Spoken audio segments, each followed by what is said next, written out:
भक्त जो देता है ना भगवान खाते हैं। अच्छा ये बताओ भगवान कैसे खाते हैं? आप बताओ, भगवान को खिलाना हो कैसे खिलाओगे? जैसे आपके पेट में बच्चा है, गर्भवती माँ, बच्चा पेट में पल रहा, पेट में बच्चा। अच्छा बच्चे को खिलाना हो तो कैसे खिलाएंगे भैया बताएंगे? पेट में बच्चा है एक माँ के, तो बच्चे को खिलाएंगे कैसे खिलाएंगे? हाँ, माँ को खिला दीजिए, बच्चे के पेट में अपने आप पहुंच जाएगा। ऐसे भगवान कैसे खाते हैं? जैसे माँ का खाया बच्चे के पेट में अपने आप पहुंच जाता है, ऐसे भक्तों का खाया भगवान के पेट में अपने आप पहुंच जाता है। इसलिए जब भगवान को भोग लगाना हो तो किसी गाय को भोग लगा दीजिए, किसी भूखे को भोजन करा दीजिए, वो भगवान तक पहुंचा है। इसलिए आप भोग थाल लगाओ, भोग लगाओ, ये भी एक क्रिया है, ठीक है, पर रियल में क्या जाता है? माँ का खाया ही बच्चे के पेट में रस के रूप में जाएगा। ऐसे भक्त का खाया, इसलिए कहता हूं सनातन की पहली रोटी गाय की है। आपके घर में जो पहली रोटी बनती है वो किसकी है? गाय की। इसलिए कहता हूं गौरी गोपाल गौशाला में सैकड़ों गाय हैं, सैकड़ों नंदी हैं। आपसे मेरी यही प्रार्थना है कि एक रोटी गाय के लिए, कुछ चारा गाय के लिए आप जरूर दिया करिए। आप सबके सहयोग से गायों की सेवा होती है। कल आप चाहें तो गाय को एक ट्रॉली चारा दे सकते हैं। कल चारे की सेवा गाय को आपकी ओर से, आप गौ माता को एक ट्रॉली, देखो ये चारा हम लोग हर दिन गाय के लिए खरीदते हैं, एक ट्रॉली चारा, और वह चारा को काटते हैं, थोड़ा सा भूसा मिलाकर फिर गौ माता को परोसते हैं। कल का भोजन गायों को आप कराइए, यदि आप इस योग्य हैं तो जब गाय खाएगी तो कौन खाएगा? भगवान खाएंगे। यहां पर जो संत भोग लगाते हैं, फुटपाथ पर रहने वाले संत दिन भर राधा राधा राधा राधा कृष्ण कृष्ण जपते हैं, परिक्रमा लगाते हैं। ऐसे संतों को जब आप भोजन देंगे तो कौन भोग लगाएगा? संतों का खाया किसके पेट में जाएगा? हाँ, इसलिए भगवान डायरेक्ट नहीं इनडायरेक्ट भोग लगाते हैं। इसलिए किसी भूखे को रोटी, आपके घर से भी कोई अतिथि, कोई संत, पहले आपके यहाँ क्या होता था? आपके घर में पहले ना कोई साधु आते थे, ए मैया भिक्षाम देही, मैया कुछ भिक्षा दो। नहीं, पहले साधु लोग आ जाते थे और कीर्तन करते थे, फिर आप लोग लाते, उनको आटा देते, चावल देते, दाल। ये पुरानी भारत की परंपरा रही। पहले सबके घर में कोई ना कोई साधु कभी ना कभी भिक्षा मांगने आते थे। अब साधुओं का आना कम हो गया है। अब आप कई बार अपने मल्टी पे ऊपर रहते हो, ऊपर वाले फ्लोर में, तीसरे माले में, वहां तक साधु पहुंचेगा नहीं, तो आपके घर से संतों का भोजन निकलना बंद हो गया। इसलिए कहता हूं कि गौरी गोपाल आश्रम में जो संतों की सेवा अखंड है, एक संत की सेवा से अपने आप को जोड़ लीजिए। महीने में एक दिन की सेवा आप कराया करिए कि कल का, कि आपके द्वार पे तो संत नहीं आते पर गौरी गोपाल में आते हैं, तो कल संतों की सेवा, या एक संत को आप सदा रोटी देते रहेंगे कि हमेशा एक सेवा आप पकड़े रहेंगे। 2-5 संतों का भोजन कराएं। बेटी का जन्म देना है, बेटे का जन्म देना है, तो आप भी संतों का भोजन बंटवा सकते हैं कि कल की सेवा संतों की आपकी ओर से, आज हमारे यजमान परिवार ने सेवा की, तो कल की सेवा आप कर सकते हैं। आप चाहें तो यहाँ अखंड रसोई चलती है, हजारों भक्त भोजन करते हैं। कल के भोजन की सेवा आप ले लीजिए कि कल का भोजन आप बंटवाएंगे भक्तों को। अब बताइए, जब भक्त खाएंगे तो कौन खाएगा? भक्त, भगवान का वास हृदय में तो होता है, भक्त खाएगा तो वो कौन खा रहा है? इसलिए नर सेवा ही नारायण की सेवा है। इसलिए भक्तों का भोग लगाना, भक्तों को भोजन देना, आप कल की सेवा जो आपसे बने, बस मैं आपसे यही प्रार्थना करूंगा कि गौरी गोपाल आपका है, अखंड सेवा यहाँ चल रही हैं। अच्छा बताओ, आप में से कितने लोगों ने यहाँ भोजन प्रसादी ग्रहण किया? जिनने किया वो हाथ उठाएं। बताइए, किसी का कोई पैसा लगा? कोई भी आता है सबको भोजन मिलता है। आप बताइए, ये अन्नदान की सेवा मानव जाति की सेवा है कि नहीं? 30,000 लोग पर डे भोजन करते हैं यहाँ, आप चेक कर सकते हैं। किस किस ने देखा है? जो हम कह रहे हैं सही है कि गलत है? दिन भर लाइन लगी रहती है, आप लोग अपनी आंखों से देखिए, दिन भर यहाँ भोजन बंटता है। आपके घर में 10-20 लोग आ जाएं एक्स्ट्रा तो कई बार हिसाब किताब बिगड़ जाता है, लेकिन गौरी गोपाल में 12 महीने लोग आते हैं और 12 महीने रोज 24 घंटे कभी भी आइए आपको भोजन मिलेगा। ये सेवा है मानव जाति की। आप भी सेवा से अपने आप को जरूर जोड़िए, कल का अन्नदान आप करिए। आप चाहें तो यहाँ जो बेसहारा हमारी 321 वृद्ध माएँ हैं, आप चाहें तो माओ का भोजन करा सकते हैं। कल आप माओ को नाश्ता, देखो ये हमारी माएँ हैं जिनकी चरण सेवा ये दास अनिरुद्ध करता है। आज हमारी माँ एक हॉस्पिटल गई, वेंटिलेटर पर हैं, आखिरी सांसें ले रही हैं, उनके घर से कोई आने को तैयार नहीं है। ये दास ही आप लोगों से भिक्षा मांग मांग कर माओ का इलाज कराता है, माओ का भोजन कराता है। आप चाहें तो कल का नाश्ता माओ को आप दीजिएगा, कल का नाश्ता आप कराइए माओ को, कल का भोजन आप दे सकते हैं माओ को। और आप चाहें तो एक वृद्ध माँ को 1 साल के लिए गोद ले सकते हैं और आप माओ की सेवा से जुड़ सकते हैं। सहारा ही तो बनना है, आप भी सहारा नहीं बनेंगे ना माओ का तो कौन बनेगा। अब ये देखो हमारी ये बूढ़ी माएँ हैं, बच्चों ने तो छोड़ दिया, आप सबका सहारा है तो जरूर सेवा कीजिएगा। साथ ही यहाँ पर माओ के इलाज में आप सहयोगी बन सकते हैं। 1-1 गिलास दूध रात्रि का आप माओ को दे सकते हैं। भक्तों, गौरी गोपाल गुरुकुल चलता है जिसमें 150 बच्चे भोजन करते हैं। 150 बच्चे भोजन, नाश्ता, रहना, खाना, पढ़ना लिखना फ्री। आप देख लेना, गौरी गोपाल गुरुकुल चालू है। आप भी बच्चों का कल को भोजन दे सकते हैं कि कल की सेवा आप देंगे। अभी हम एक विद्यालय बना रहे हैं कक्षा 1 से लेकर 12वीं तक। इस विद्यालय के निर्माण में भी आप सहभागी जरूर बनिए और बच्चों के लिए इस विद्यालय के निर्माण में 1 ट्रॉली ईंट का, कुछ ईंटों का आप सहयोग अवश्य करिए। 1 ट्रॉली ईंट भी आप दे सकते हैं कि इस विद्यालय के निर्माण में 1 ट्रॉली ईंट आपकी भी लगनी चाहिए और आपकी भी 1 ईंट इस विद्यालय में लगेगी, अच्छा लगेगा। ये वो विद्यालय है जहां कक्षा 1 से 12वीं तक बच्चे पढ़ेंगे, CBSE बोर्ड ये रहेगा और हजारों बच्चे पढ़ेंगे, निःशुल्क पढ़ेंगे। विद्या का दान कर सकते हो आप, हमारे जाने के बाद भी हमारे काम अमर रहेंगे। ये देखो, ये विद्यालय का निर्माण कार्य है, फुटिंग चालू हो गई है, कॉलम खड़े होने लग गए हैं। ये नींव का काम चालू है, इस नींव में आपकी 1 ईंट लग जाएगी तो बड़ा अच्छा होगा। हमारे श्री कोमल चंद्र विनय असाटी जी हैं, धनगमा सिहोरा से हैं। आप गौ माता के लिए 1 ट्रॉली चारा दे रहे हैं और गाय का भोजन करा रहे हैं और आप गायों की सेवा में 22,000 रुपए का सहयोग कर रहे हैं। हमारे श्री कोमल चंद्र विनय असाटी जी धनगमा सिहोरा से हैं और आप बहुत सेवाओं से अपने आप को जोड़ के रखते हैं। भगवान आपको सुखी रखें।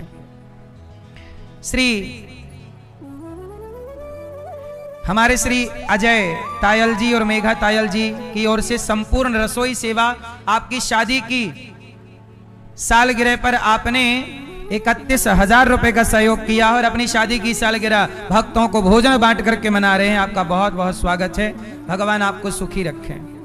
आप भी, कुछ भक्तों ने सहयोग किया है, आओ नाम श्रवण करें। आप भी माताओं के भोजन में कल का नाश्ता, माओ का कल का भोजन, संतों का भोजन, गौ माता को चारा, विद्यालय के निर्माण में सहयोग, जो आपसे बने सहयोग अवश्य करिएगा। नाम श्रवण करते हैं ऐसे दानवीर महापुरुषों का जिन्होंने धन को धर्म से जोड़ा है। हमारे अजय तायल जी और मेघा तायल जी ने अपनी शादी की सालगिरह में क्या किया, भूखों को रोटी दी और आपने भक्तों को भोजन करा के पुण्य कमाया है। आओ नाम श्रवण करें उन दानवीर महापुरुषों के जिन्होंने धन को धर्म से जोड़ा। आप भी अपने आप को जरूर जोड़िए इन सेवाओं से। बोलिए सदगुरुदेव भगवान की। समुपस्थित सभी श्रद्धालुजनों को जय श्री कृष्णा। पूज्य श्री महाराज जी के चरणों में कोटि नमन वंदन। आपने अभी श्रवण किया कि किस प्रकार की सेवा यहाँ पर चल रही हैं और किस प्रकार आप सेवाओं से अपने आप को जोड़ सकते हैं। संस्था के अकाउंट नंबर टीवी स्क्रीन पर दिख रहे हैं। आप भी अपना सहयोग समर्पित करते हुए मोबाइल नंबर में संपर्क कर आप भी अपना नाम दर्ज अवश्य कराएं। श्री सुगंधा देवी जी खजरी करौता देवरिया उत्तर प्रदेश से आप भी अन्य क्षेत्र के लिए 2,000 रुपए की सेवा राशि समर्पित कर रहे हैं। सुनीता आनंद राव महाने जी गोंदिया महाराष्ट्र से 1 दिन के संत भोजन के लिए 11,000 रुपए एवं राधा जी लंदन दिल्ली से गौदान के लिए 25,000 रुपए। सुरेंद्र वीरेंद्र गुप्ता जी मुंबई महाराष्ट्र से आप भी गौ सेवा अन्य क्षेत्र के लिए 20,000 रुपए एवं पूजा ऋतिका अमृतसर पंजाब से अन्य क्षेत्र के लिए आप भी 11,000 रुपए की सेवा राशि समर्पित कर रहे हैं। माननीय श्री कोमल चंद्र विनय साटी जी धनंगमा सिहोरा से गौ सेवा अन्य क्षेत्र के लिए 22,000 रुपए की सेवा राशि आप समर्पित कर रहे हैं। आपका बहुत बहुत धन्यवाद, बहुत बहुत साधुवाद। श्री कुमारी शीला जी 31 रुपए, पार्थ जी उड़ीसा से 3000 रुपए का सहयोग समर्पित कर रहे हैं। आपका भी बहुत बहुत धन्यवाद, बहुत बहुत साधुवाद ऐसी पावन पुनीत सेवाओं से जुड़ने के लिए और अपना सहयोग इन जरूरतमंदों तक पहुंचाने के लिए। आप भी यदि इन पावन पुनीत सेवाओं से जुड़ना चाहते हैं और सहयोग समर्पित करना चाहते हैं, संस्था के अकाउंट नंबर टीवी स्क्रीन पर दिख रहे हैं, आप अपना सहयोग समर्पित करते हुए मोबाइल नंबर में संपर्क कर आप भी अपना नाम दर्ज अवश्य कराएं। आगामी पोथी पाठ यहाँ पर जो होने जा रहे हैं, आप भी पोथी पाठ के यजमान बन सकते हैं और व्रत 84 कोष की यात्रा जो होने जा रही है 27 अक्टूबर से 2 नवंबर, उसका रजिस्ट्रेशन भी करा सकते हैं। अधिक जानकारी के लिए हमारे व्हाट्सएप में ऑटो चैट के माध्यम से आप जानकारी प्राप्त कर सकते हैं। 21 नवंबर को 101 गरीब कन्याओं का विवाह भी होने जा रहा है। उस पावन पुनीत कन्यादान की सेवा से भी आप अपने आप को अवश्य जोड़िए। आइए इसी क्रम के साथ चलते हैं पूज्य श्री महाराज जी के चरणों में। जय श्री कृष्णा, जय श्री राधे। ईश्वर, हम जल के बिना नहीं रह सकते, हम जल के बिना, तो जल के रूप में व्यापकता किसकी है? परमात्मा ही जल के रूप में है। आपके पेट में अग्नि है जो भोजन पचाती है, अग्नि के रूप में किसकी व्यापकता है? आत्मा के रूप में आपके अंदर भगवान, जठराग्नि के रूप में आपके अंदर भगवान है, जल के रूप में आपके अंदर भगवान, खाली स्थान जो है आकाश तत्व के रूप में आपके अंदर भगवान, और वायु, प्राण वायु, प्राण लेते हो ना, छोड़ रहे हो, हर क्षण आप ऑक्सीजन ले रहे हो, ये प्राण के रूप में, हवा के रूप में ईश्वर ही तो बाहर भीतर हो रहे हैं। तो ईश्वर सब में कैसे हैं? आत्मा के रूप में और पंच तत्व के रूप में वही हैं। हम और आप हैं कहां? हैं? क्या नाम है भैया आपका? हैं? अमीर, अभी, रवि, कभी, नभी, नभी, नभ। सुनो तो नभी, ये बताओ नभी कहां है? आपका नाम क्या है? नभी। तो नभी कहां है? आपके शरीर में नभी को ढूंढिए जरा। आपके शरीर में नभी कहां रहता है? ढूंढ के बताइए फास्ट। कहां है? हैं? नभी कहां है? ढूंढिए।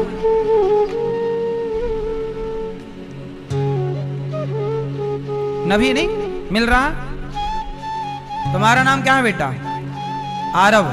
आरव कहां है? ढूंढो आपके शरीर में आरव कहां, इस पूरे ढांचे में आरव कहां रहता है? ये प्रश्न है, बताओ। ये तो खोपड़ी है, आरव कहां है? नाम, ये पेट है, आरव कहां है? दिल, वो दिल है, उसका नाम ही दिल है, उसका नाम आरव नहीं हो सकता। आरव कहां है? आत्मा का नाम ऑलरेडी आत्मा है, आरव किसका नाम है? मेरा आप कौन है? आरव। आरव हो तो आरव कहां? वही तो पूछ रहे हैं, कहां रहता है आरव इस पूरी काया में, पूरे शरीर में? बताओ कहां रहता है? आपका नाम क्या है? अमित। अमित जी बताइए, अमित कहां रहता है पूरे शरीर में? ढूंढिए फास्ट, बताइए अमित कहां है? ये आपकी आंख है, इसका नाम क्या है? इसका नाम माथा है, इसका नाम कान, इसका नाम नाक, इसका नाम गाल, इसका नाम गला, इसका नाम हृदय, इसका नाम पेट, कंधा, हाथ, पंजा, उंगली, जंघा, पांव, घुटना, तलवा, मस्तिष्क, बाल, पीठ। अमित कहां है? पूरे शरीर के नाम हमने लिए, अमित कहीं नहीं आया। पूरे शरीर को अमित कहते हैं, भैया ने बोला पूरे शरीर को, पूरे शरीर को देह कहते हैं। क्या कहते हैं? हाँ नहीं कहते।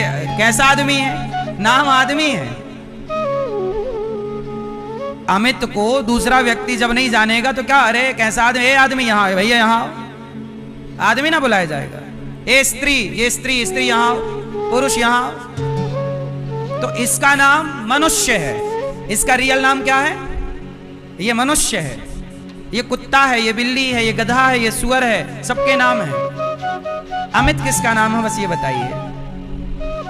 हाँ, अमित नाम वस्तुतः किसी का नहीं है। अनिरुद्धाचार्य वस्तुतः नाम, इस शरीर का नाम एक पहचान के लिए मां ने नाम दे दिया। यदि नाम कोई और दिया गया होता तो आपका वो होता, कोई तीसरा नाम दिया होता वो। आप कौन हैं? सवाल ये है कि आप क्या अमित हैं? क्या ये दास अनिरुद्धाचार्य है? नहीं, मैं कौन हूं? तो जरा आप बताइए कि आप कौन हैं। भैया बताइए, आप कौन हैं? आप कौन हैं? मनुष्य हैं। मनुष्य हैं आप। ये तो आपने ये बता दिया कि 84 लाख योनियों में हम मनुष्य हैं, पर आप हैं कौन वास्तविक में? भाई मनुष्य का भी तो पंच तत्व का शरीर है, मनुष्य भी एक तरह का नाम है, वो भी एक संबोधन है, वह भी एक प्रकार का नाम ही है। जैसे अमित अनिरुद्धाचार्य, ऐसे पहचानने के लिए, क्योंकि 84 लाख योनियां है ना, एक का नाम कुत्ता है, एक का नाम गधा है, एक का नाम शेर है, तो ये पहचान तो रखनी पड़ेगी। तो आपका नाम रख दिया मनुष्य, ये एक संबोधन है, नाम है। वास्तविक में आप कौन हैं? आप कौन हैं? ये बहुत कठिन सवाल है, ठंडे दिमाग से अपने आप से पूछिएगा एकांत में कि आप कौन हैं। मैं कौन हूं? तो जब मैं बहुत गहराई से पड़ताल करूंगा तो पता लगेगा कि मैं कौन हूं। आपको बता दूं मैं कौन हूं और आप कौन हैं? तो चलिए इसके लिए कुछ समझना पड़ेगा। एक प्रश्न देता हूं, उसका समाधान निकालिएगा। एक घड़ा है, घड़ा। अब आपको यह बताना है कि घड़े में घड़ा है कि घड़े में मिट्टी है। घड़े में क्या है? नहीं, घड़े में पानी नहीं है। अब बताओ क्या है? घड़े में क्या है? घड़े में घड़ा है। घड़े में घड़ा सत्य है कि माटी सत्य है? क्या सत्य है? क्या सत्य है? हाँ, यदि घड़े से माटी हटा दी जाए तो घड़े में बस घड़ा नहीं रह जाएगा। घड़े से माटी हटा दी जाए तो क्या घड़ा रह जाएगा? तो सत्य क्या है? घड़ा सत्य नहीं है, मिट्टी सत्य है। पर व्यवहार में क्या बोला जाएगा? भाई साहब एक घड़ा दे दो। व्यवहार में घड़ा ही है, पर तत्व में, वास्तविक में जब गहरी दृष्टि से देखा जाएगा तो घड़े में घड़ा नहीं है, केवल मिट्टी ही मिट्टी है। उसी तरह व्यवहार में देखा जाएगा तो अनिरुद्धाचार्य है, अमित है, व्यक्ति है, स्त्री है, पुरुष है, पेड़ है, पौधा है। पर जब गहरी तत्व की नजर से देखा जाएगा तो आप में, हम में कुछ नहीं है, सब में एक ही परमात्मा समाया हुआ, वही है, दूसरा कोई नहीं। हम में, आप में, सब में व्यापकता किसकी है? जिस दिन हमारे अंदर से भगवान निकल जाएंगे उस दिन अनिरुद्धाचार्य एक अक्षर ना बोल पाएगा। आप बताइए, जिस दिन आपकी अंदर से ईश्वर की चेतना निकल जाएगी, आप कुछ बोल पाओगे? देख पाओगे? चल पाओगे? तो जो बोला जा रहा है वो किसके द्वारा बोला जा रहा है? और जो सुना जा रहा है वो किसके द्वारा? और जो देखा जा रहा है वो किसके द्वारा? तो आपके अंदर जो देखने, चलने, फिरने की शक्ति है वो भगवान की ही शक्ति है। इसलिए आपका अस्तित्व कैसा है? आपका अस्तित्व है घड़े के जैसा। जैसे घड़े में घड़ा नहीं है, मिट्टी ही मिट्टी है, ऐसे अनिरुद्धाचार्य में अनिरुद्धाचार्य नहीं है, भगवान ही भगवान है। आप में आप नहीं है, भगवान ही भगवान है। भगवान को ही आप लोगों ने ये वो स्त्री पुरुष नाम दे रखा है व्यवहार के लिए। जब ये अज्ञान का पर्दा हटेगा तो आपने देखा ना कि नामदेव जी ने जब कुत्ते को देखा तो नामदेव जी को कुत्ते में भगवान विट्ठलनाथ जी का दर्शन हुआ। एक नाथ जी को गधे में भगवान शिव का दर्शन हुआ। किसका दर्शन हुआ? भगवान का। जब आपके अंदर ये अज्ञान की नजरें हट जाएंगी और वो ज्ञान का चक्षु आएगा, जैसे प्रहलाद जी ने जब देखा तो खंबे में कौन नजर आया? क्यों? हिरण्यकश्यपु बोल रहा था कि ये खंबा है और प्रहलाद जी बोल रहे थे कि ये। अब देखना, देखने वाले दो हैं। प्रहलाद की आंखों से देखोगे तो भगवान दिखेंगे और हिरण्यकश्यपु की आंखों से देखोगे तो पत्थर दिखेगा। आज भी कुछ लोग मंदिर में पत्थर देखते हैं क्योंकि आंखें हिरण्यकश्यपु वाली हैं, और कुछ लोग पत्थर में भगवान देखते हैं क्योंकि आंखें प्रहलाद वाली हैं। जब आंखें प्रहलाद की होंगी तो पत्थर में भगवान दिखेंगे, और प्रहलाद की आंखें नहीं होंगी तो पत्थर में पत्थर ही नजर आएगा, ईश्वर नहीं। इसलिए मेरा अस्तित्व शून्य है, आपका अस्तित्व शून्य है। अस्तित्व किसका है? मेरे रूप में, आपके रूप में, आपके रूप में। हर रूप कहते हैं ना, अनेक रूप रूपाय विष्णवे प्रभु विष्णवे। हर रूप में कौन है? भगवान। तुलसी गोस्वामी, इसलिए तुलसीदास जी ने कहा सिय राम मैं सब जग जाने, सिय राम मैं। इसलिए हमारे सनातन में कहते हैं किसी को भी देखो तो भगवान है उसके भीतर, ये मानकर प्रणाम कर लो भैया। आपको हम आपके रूप में नहीं प्रणाम कर रहे हैं, आपको हम भगवान के रूप में। सिय राम मैं सब जग जानी, करहूं प्रणाम जोरी जुग पानी। सब में प्रभु दिखते हैं, मैया मैं क्या कहूँ। सब में प्रभु दिखते हैं, मैया मैं क्या कहूँ। सब में कौन? सब में अपने भगवान से इतना प्रेम करो, इतना प्रेम करो कि आप जहां देखो वहां कोई व्यक्ति नजर ना आए, भगवान नजर आए। प्रहलाद की तरह खंबे में भी सब में निज प्रभु मैं देखहीं, जगत के सन करहि विरोध। इसलिए कहा तस्मात् भारत सर्वात्मा, भगवान ईश्वरो हरिः। सत्यां क्षितौ किं कसिपोः प्रयासैर्, बाहौ स्वसिद्धेयुपवर्हणै किं। सत्यञ्जलौ किं पुरुधान्यपात्र्या, दिग्वल्क्यलादौ सति किं दुकूलैः। अच्छा, अब मुझे आप लोग ये बता दो, ये सुखदेव जी समझा रहे हैं परीक्षित जी को। देखो ऐसा है, सुखदेव जी ने समझाया, सुखदेव जी ने एक लाइन कह दी कि सुखदेव जी ने कह दिया कि तस्मात् भारत सर्वात्मा भगवान ईश्वर हरि। ये बात कह के सुखदेव जी तो आगे बढ़ गए, लेकिन मैं आगे नहीं बढ़ सका। क्यों? क्योंकि यदि इतना कह के मैं आगे बढ़ लेता तो फिर आपको समझ में नहीं आता। इसलिए आपके लिए मुझे सरल भाषा में वो बात समझानी होती है। जैसे भगवान सब में है, ये कितना कह के भी मैं आगे चला जाता, लेकिन मुझे वो समझाना पड़ा कि सब में कैसे है भगवान। वो मैंने समझाया कि आत्मा और पंच तत्व के रूप में ईश्वर ही है। जैसे ये क्या है भैया, ये क्या है? अंगूठी। आप कह रहे हैं अंगूठी है, पर ऐसा है कि एक काम करो, अंगूठी आप रख लीजिए और इसके अंदर का सोना हमें दे दीजिए, तो फिर आपके पास अंगूठी आएगी। ये अंगूठी नहीं है, एक्चुअली ये सोना है। एक आकार को आपने पहचानना शुरू कर दिया। अच्छा, ये आकार है तो अंगूठी, ये आकार है तो हार, ऐसा आकार है तो बाजूबंद, है ना। आप आकार को समझने लग गए हैं। क्या समझने लग गए हैं? जैसे अंगूठी में अंगूठी नहीं है, केवल सोना है, ऐसे आप में आप नहीं है, केवल भगवान है। इतना समझाना है तो समझाने में ना, अब ये बताओ आपको समझ में आई कि नहीं? सब में किसे प्रणाम करोगे? ए मोबाइल वाली मैया। अच्छा मैया बोली मैं तो मोबाइल में भी भगवान देख रही हूं। अच्छा, तो सुनो, भगवान सब में है। अब ये बात कौन समझा रहा? सुखदेव जी। किसे समझा रहे हैं? परीक्षित जी। वही मैंने आपको समझाई, पर थोड़ा सा मैंने विस्तार से समझाया ताकि आपको समझ में आए। अब दूसरी बात सुखदेव जी समझा रहे हैं। सुखदेव जी ने तो केवल कह दिया चीराणि किम पथि नशन्ति दिशन्ति भिक्षाम, नैवांग्रिपाः परव्रतः सरितोप्यसुष्यन्, रुद्धा गुहा किमजितोवति नोपसन्नान्, कस्मात् भजन्ति कवयो धन दुर्मदान्धान्। सुखदेव जी ने तो इतना कह दिया, अब इसे समझाना पड़ेगा। ये क्या कहना चाह रहा है ये श्लोक? ये श्लोक सुखदेव जी ये कहना चाहते हैं कि परीक्षित बेटा, पैसा कमाओ।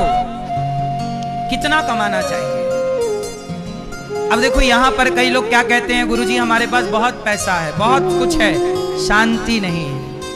आप बताइए, आप लोगों के पास भी पैसा है, सब कुछ दिया है ईश्वर ने, पर आपके जीवन में बताओ शांति पर्याप्त है कि कम लगती है? शांति है कि कम है? चलो फिर आपके लिए चैप्टर नहीं सुनाएंगे क्योंकि ऑलरेडी है, इसलिए आगे बढ़ते हैं इसको, क्योंकि ये तो आपके पास है। वो सुनाएंगे जिस ज्ञान की आपको आवश्यकता है, जो ऑलरेडी है उसे कहने की जरूरत। कौन अशांत है? हाँ, अच्छा, मैया का नाम भी शांति है। अच्छा, इस तरह से शांति है घर में।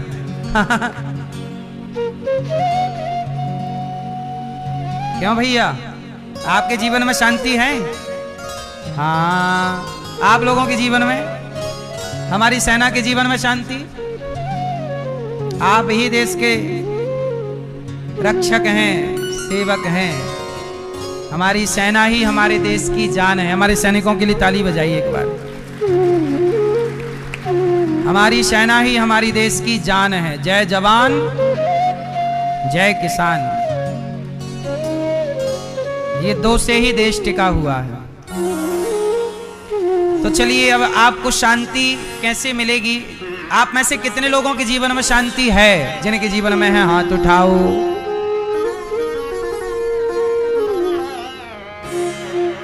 आपके जीवन में नहीं है शांति? शांति नहीं है? शांति, सुनो, शांति जीवन में क्यों नहीं है? शांति सबके जीवन में है, परंतु चली कहां गई? तो सुनो, एक दिन क्या हुआ, मास्टर जी पढ़ा रहे थे, बच्चों से कहा, बच्चों शांति के साथ बैठो, शांति के साथ बैठो। एक लड़का खड़ा हुआ, बोले गुरुजी आज शांति तो आई नहीं, गंगा के साथ बैठ जाऊं? तो शांति, जीवन में शांति चाहिए तो क्या करना होगा? तो सुनिएगा, शांति चाहिए तो सुनो, एक ही दोहा सुनाऊंगा, उसमें पूरा उत्तर मिलेगा। गौधन, बोलो मेरे संग, गौधन, गजधन, बाजधन और रतन धन खान, जब आवे संतोष धन, सब धन धूरी समान। शांति चाहिए तो क्या करें? जितना मालिक ने दिया है, विधाता ने, उसमें संतोष रखें। क्या रखें? एक भिखारी बैठा मंदिर के बाहर, एक बहुत बड़े डॉक्टर साहब मंदिर आए। अब देखना, जरा ध्यान से सुनना, शांति की बात क्या है। आपको लगेगा कि वास्तव में शांति क्या है। एक भिखारी था मंदिर के बाहर, डॉक्टर साहब बहुत पैसे वाले बड़े डॉक्टर आए मंदिर दर्शन करने भगवान का। अब दर्शन करके लौटे तो भिखारी, भैया 10 रुपए दीजिए, 10 रुपए। डॉक्टर साहब बोले कि सुनो भिखारी, मैं बड़ा आदमी हूं, मेरे से थोड़ा ज्यादा मांग, 10 रुपए मांग के मेरी इंसल्ट मत कर। अच्छा, भिखारी बोला तो 100 रुपए दीजिए आप। अरे 100 रुपए क्या मांग रहा, मैं बहुत बड़ा आदमी हूं, थोड़ा ज्यादा मांग। भिखारी बोला अच्छा तो आप एक काम करिए, मुझे 1000 दीजिए, 1000 रुपए। डॉक्टर साहब बोले क्या बात कर रहा, मैं बहुत बड़ा आदमी हूं, 1000 रुपए मांग के क्या मेरा नाम खराब कर रहा, बड़ा कुछ मांग। अच्छा तो फिर आप मुझे 1 लाख रुपए दीजिए। डॉक्टर बोले 1 लाख में क्या होगा, तेरा घर भी नहीं आएगा, मैं बड़ा आदमी हूं भाई, थोड़ा ज्यादा मांग। भिखारी बोला अच्छा तो फिर आप मुझे 10 लाख दे दीजिए। अरे 10 लाख में भी तेरा घर नहीं आएगा आज की महंगाई में, ज्यादा मांग। अच्छा तो 50 लाख दीजिए। 50 लाख में चलो छोटा मोटा घर तो आ जाएगा, लेकिन तेरा काम धंधा सेट नहीं हो पाएगा, बड़ा आदमी हूं मैं, थोड़ा ज्यादा मांग। भिखारी बोला तो 1 करोड़। डॉक्टर साहब बोले कि देख अभी भी मौका है, 1 करोड़ में कुछ नहीं हो पाएगा तेरा, मैं बहुत बड़ा आदमी हूं, क्या तू 1 करोड़ रुपए मांग रहा मेरे से, ज्यादा मांग। तो ऐसा करिए आप 10 करोड़ दे दीजिए। चल ठीक है, अब तेरी जब तू बढ़ ही नहीं रहा है तो चल। चेक निकाला डॉक्टर साहब ने, साइन कर दिया, 10 करोड़ ये ले, अपने खाते पे लगा लेना, पर एक शर्त है, ये खाली कागज है, यहां साइन कर, खाली कागज में यहां नीचे। मैंने तुझे 10 करोड़ दे दिए, खुश? हाँ महाराज मैं बहुत खुश। अब ऐसा कर कि जो तेरे पास है वो तू मुझे देगा। गरीब आदमी भिखारी बोला मेरे पास कुछ नहीं है। डॉक्टर साहब बोले कुछ तो होगा, जो कुछ है उसके लिए साइन करके, जो आज से तेरा वो सब कुछ मेरा, चल साइन कर। साइन कर लिया। अब भिखारी को लगा कि यार 10 करोड़ मिले हैं, मेरे पास तो कुछ है ही नहीं, ये लेगा क्या। साइन कर दिया। डॉक्टर साहब चले गए। अब उस आदमी ने 10 करोड़ पाए तो उसने अपना बंगला लिया और अपनी गाड़ी ली और बढ़िया ठाट बाट से रहने लग गया। एक दिन डॉक्टर साहब का फोन आया, सुनो हॉस्पिटल आओ जरा। हाँ हाँ अभी आ रहा हूं, आपका तो बड़ा एहसान है। वो आदमी दौड़ा, भिखारी दौड़ा दौड़ा आया, अपनी खुद की मर्सिडीज से आया, खुद की गाड़ी से आया। हाँ डॉक्टर साहब बताइए क्या बात है। हाँ लेट जाओ। वो क्या है कि अमेरिका से कॉल आया है, बहुत बड़े आदमी है, उनके बेटे की किडनी फेल हो गई है, तो हमें आपकी किडनी चाहिए, लेट जाओ। अरे डॉक्टर साहब क्या बात कर रहे हो, किडनी हम दे देंगे तो मर नहीं जाएंगे। डॉक्टर साहब ने कहा चीटिंग नहीं, कागज में साइन किया था ना, जो आज से तेरा है वो मेरा, तेरी दोनों किडनी मेरी हैं और दोनों आंख भी मेरी हैं। ये तेरी आंख है ना, आगे कोई कस्टमर आएगा, ग्राहक आएगा, तेरी आंख भी तुझे देना पड़ेगा, साइन है तेरा। अब डॉक्टर साहब ने लिटाया और लिटाया उसकी किडनी, बोले किडनी निकलेगी तेरी। अरे डॉक्टर साहब हमारी किडनी मत निकालो, हम मर जाएंगे, आप हमारी किडनी ले लोगे, आंख ले लोगे। डॉक्टर साहब बोले तेरे घुटने के जो पार्ट है ना वो भी काम आएंगे, ये घुटना, कटोरी वो भी बिक जाती है। डॉक्टर साहब फिर हम चलेंगे कैसे। अरे भाई पैसे तू कह रहा था मेरे पास कुछ नहीं है, कुछ नहीं है, आज देख तेरे पास ये किडनी तेरी 2 करोड़ की, मतलब कोई सामान्य आदमी 2 करोड़ में ले लेगा, बहुत बड़ा आदमी उसको 5 करोड़ की सेल कर रहा हूं एक किडनी। तेरी दोनों किडनी से मेरा 10 करोड़ वसूल हो जाएगा, फिर तेरी आंखों के भी करोड़ों वसूल करूंगा। हाँ डॉक्टर साहब माफ कर दो, आपका पूरा बंगला पैसा जो है सब आप ले लो, हमारी जान मत लो। डॉक्टर साहब बोले पगले तू कह रहा था कि मेरे पास कुछ नहीं है, तेरे को केवल ये बात समझाने के लिए मैंने ये खेल खेला कि तेरे पास जो है तू जानता ही नहीं है कि तेरे पास क्या है। आपके पास शरीर है, आपको पता ही नहीं कि आपका शरीर कितना अनमोल है, जीवन कितना अनमोल है। आप लोग कई बार कहते हैं मेरे पास ये नहीं है, मेरे पास वो नहीं है, आपको पता ही नहीं है कि आपका जीवन कितना अनमोल है और आप कागज के टुकड़ों के लिए परेशान रहते हैं। इसलिए आप स्वस्थ हैं मतलब आप सबसे अमीर हैं, आप रोगी हैं मतलब आप सबसे गरीब हैं। अमीर हैं, स्वस्थ हैं, खाओ पियो और भगवान का चिंतन कर लो, कमाओ, मेहनत करो, पैसे तो आ ही जाएंगे। पैसे के लिए रोना क्या है, पैसे के लिए रोया नहीं जाता, मेहनत की जाती, मेहनत करो आएगा। और अपने को स्वस्थ रखिए, जीवन अच्छे से जियो। आपका शरीर करोड़ों का है, क्यों ये बात सही है? इसलिए कहता हूं अनमोल तेरा जीवन, अनमोल तेरा जीवन यूं ही गवा रहा है, किस ओर तेरी मंजिल किस ओर जा रहा है। इसलिए आपकी मंजिल कहाँ है? वो आदमी डॉक्टर साहब के चरणों में गिर पड़ा। डॉक्टर साहब ने उसकी गरीबी तो दूर कर दी, कहा ठीक है तू अपना घर रहे आराम से, तो मेरे यहाँ काम कर, हॉस्पिटल में चल। कोटनी विटनी नहीं निकाली, डॉक्टर ने केवल अच्छे व्यक्ति थे, उन्होंने समझाने के लिए ये सब खेल खेला, केवल समाज को ये मैसेज देने के लिए कि देखो जीवन से अनमोल, जिंदगी से बड़ा कोई पैसा, कोई भी पैसा, कोई भी दौलत आपके जीवन से बड़ी। इसलिए आपको जीवन किसने दिया? तो ईश्वर को थैंक यू बोला करो, धन्यवाद बोला करो।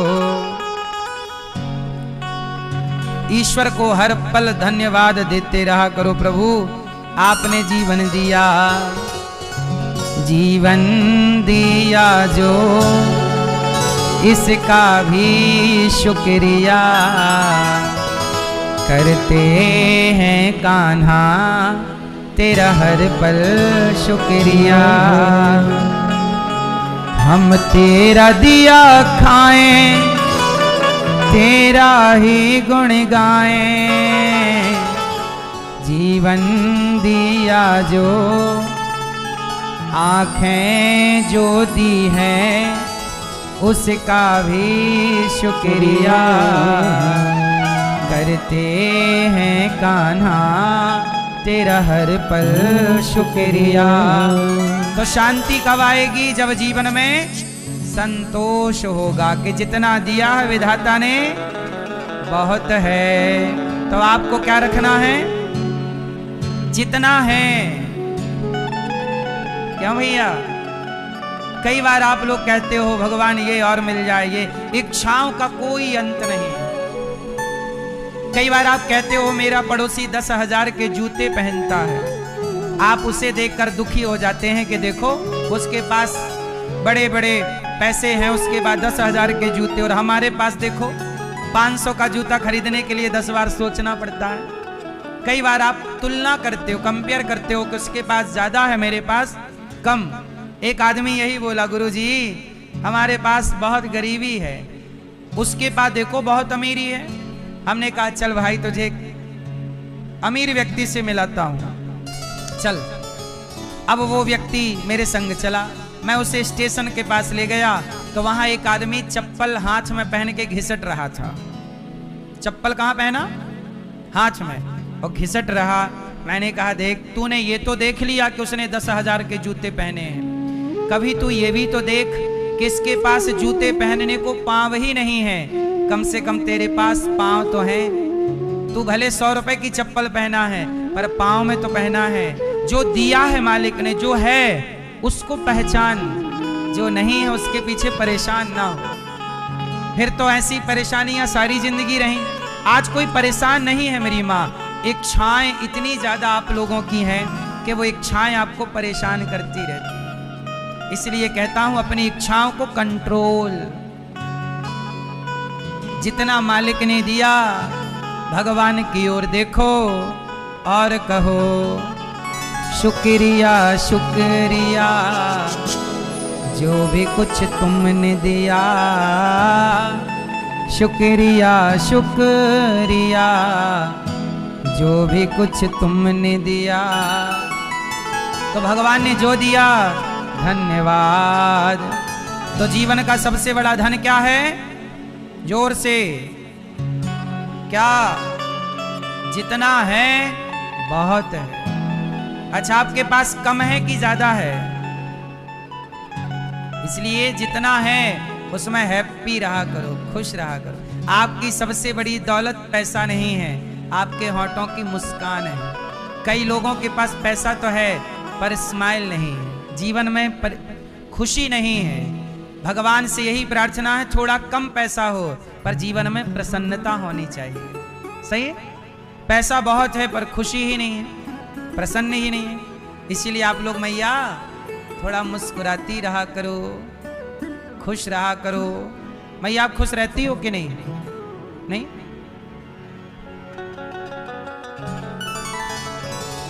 नहीं?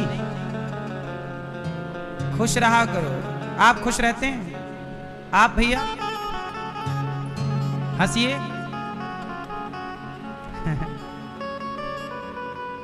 हंसते रहा करिए, मुस्कुराया करिए। जिंदगी मिली है, जिंदगी बिंदास हंसते मुस्कुराते गुजरनी चाहिए। टेंशन तो आएगी जाएगी, संकट कब नहीं था, किस पर नहीं था?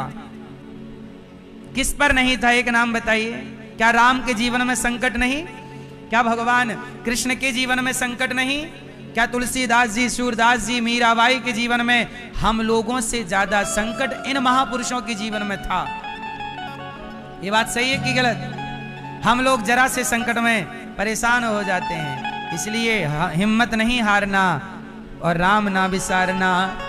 इस तरह से शुकदेव जी ने कहा, नमः परस्मै पुरुषाय भूयसे सदुद्भवस्थान निरोध लीलया ग्रहीत शक्ति तृतीयाय देहिना मंतर भवायानुपलक्ष्य वर्त्मने। भगवान शुकदेव जी ने भगवान की स्तुति की और भगवान नारायण की नाभि से कमल कमल में ब्रह्मा जी प्रकट हुए और ब्रह्मा जी ने पूरा सृष्टि का क्रम रचा है। ये पूरा संसार किसका रचा हुआ है? ब्रह्मा जी का। सब चीज ब्रह्मा जी ने बनाई। पर कुछ चीज इस संसार में है जो ब्रह्मा जी की बनाई नहीं है। क्या आप बता सकते हैं वो क्या चीज है जो ब्रह्मा की बनाई नहीं है? बताओ वो क्या है जिसे ब्रह्मा ने नहीं बनाया और वो यहाँ है, इस संसार में है? क्या सब चीज किसने बनाई? ब्रह्मा जी ने। पर एक चीज ब्रह्मा जी ने नहीं बनाई, बताओ क्या? क्या मैया? क्या है? हाँ, गंगा मैया ब्रह्मा जी के कमंडल से ही निकली हैं। सुनो, इस संसार में सब कुछ ब्रह्मा की बनाई सृष्टि है, कुछ चीजें छोड़कर, जिसमें से एक कमल है। कमल क्या? कमल किसने बनाया? ब्रह्मा जी ने नहीं, भगवान नारायण की नाभि से क्या निकला? कमल। तो पहले सृष्टि हुई कमल की, फिर सृष्टि हुई ब्रह्मा जी की, फिर ब्रह्मा जी ने कमल की पंखुड़ी पर ही सृष्टि रची। तो ब्रह्मा जी ने कमल नहीं बनाया। ये कमल इसलिए भगवान नारायण के हाथ में क्या है? एक हाथ में कमल, शंख चक्र गदा और पद्म, कमल। जैसे नारियल है, नारियल, नारियल को किसने बनाया?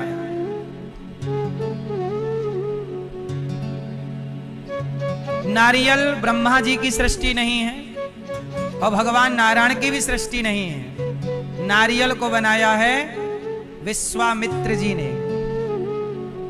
किसने बनाया? विश्वामित्र जी, वही जो राम जी को लेकर के गए थे सीता स्वयंवर में। विश्वामित्र जी मौजूद थे वहां पर, वही जिनके कहने से अहिल्या का उद्धार हुआ। ये वही विश्वामित्र जी हैं जिन्होंने भगवान राम को दिव्य अस्त्र शस्त्र दिए थे, वही विश्वामित्र जी। विश्वामित्र जी का एक शिष्य है त्रिशंकु, उसके लिए अलग स्वर्ग की रचना की थी, अलग सृष्टि करने लग गए थे। तो ब्रह्मा जी की सृष्टि से अलग सृष्टि, गुस्सा आ गया संत जी को कि मैं भी कर सकता हूं सृष्टि अलग, और सृष्टि की रचना की विश्वामित्र जी ने। तो नारियल, नारियल क्या है? इसलिए नारियल, नारियल बना, उसके बाद उससे मनुष्य का ही निर्माण होना था। लेकिन बाद में भगवान नारायण ने रोक दिया कि भाई ये सृष्टि का ऐसा ना करो, व्यवस्था बिगड़ जाएगी। तो ये नारियल बस रह गया। इसलिए नारियल में देखो बाल होते हैं, जटा, और नारियल में देखना दो आंखें होती हैं। मतलब वो छोटा बच्चा नहीं बनता माँ के पेट में। तो नारियल, कच्चे नारियल में पानी, जैसे माँ के पेट में पानी भरा होता है, पानी की थैली में एक बच्चे का निर्माण होता है 9 महीने, ऐसे नारियल की खोपड़ी में भी अंदर पानी होता है, कच्चा नारियल पानी, उसमें सब। तो आगे की रचना हो उसके पहले रोक दिया गया, तो उतना ही रह गया। इसलिए हम सनातनी मंदिरों में नारियल तोड़ते हैं। तो नारियल तोड़ने से क्या होता है?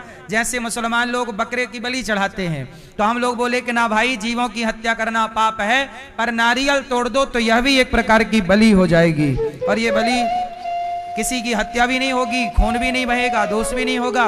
और ये भी एक संसार में एक आने वाली सृष्टि थी। तो नारियल विश्वामित्र जी की रची एक सृष्टि है। मनुष्य बनने वाला था तो वो आधा है, इसलिए ये बलि ही, इसलिए नारियल तोड़ना मतलब बलि चढ़ाना ही है।